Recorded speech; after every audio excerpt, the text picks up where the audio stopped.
দর্শক, আজকের আলোচ্য বিষয় হলো অনিদ্রার তিনটি গুরুত্বপূর্ণ হোমিও ওষুধ, যেমন প্যাসিফ্লোরা, রাউলফিয়া এবং ককুলাস ইন্ডিকা নিয়ে। আমি প্রথমত রাউলফিয়ার কথা এখানে বলবো।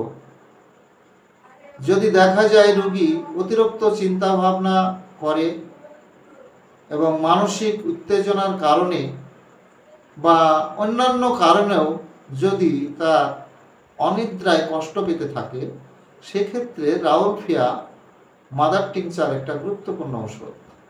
এই ওষুধের মাদার টিংচার 5 থেকে 10 ফোঁটা করে প্রতিদিন সকাল বিকাল সামান্য জলসহ সেবন করলে বেশ উপকারে আসে।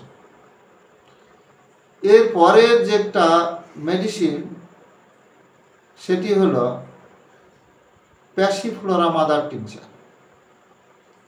যদি দেখা যায় কোনো যুবক, বৃদ্ধ বা শিশু তারা অনিদ্রায় ভোগে এবং অনিদ্রার কারণ খুঁজে পায় না, অন্যান্য ওষুধ ব্যবহার করেও কোনো সুফল পায় না, সেক্ষেত্রে প্যাসিফ্লোরা মাদার টিংচার 30 ফোঁটা করে সামান্য জলসহ প্রতি রাত্রে শোবার পূর্বে যদি সেবন করে, তাহলে রোগীর উপকারে আসে।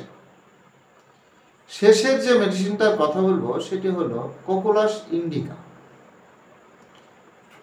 কোনো ব্যক্তি যদি দীর্ঘদিন ধরে রাত্রি জাগরণ করে এবং তার ফলে যদি অনিদ্রা দেখা দেয়, সেক্ষেত্রে ককুলাস ইন্ডিকাই এর প্রধান ওষুধ।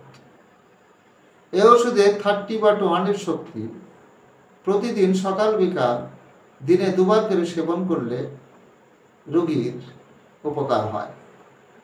আজকের মতো এই সংক্ষিপ্ত আলোচনার মধ্যে দিয়ে এখানেই শেষ করছি। ধন্যবাদ।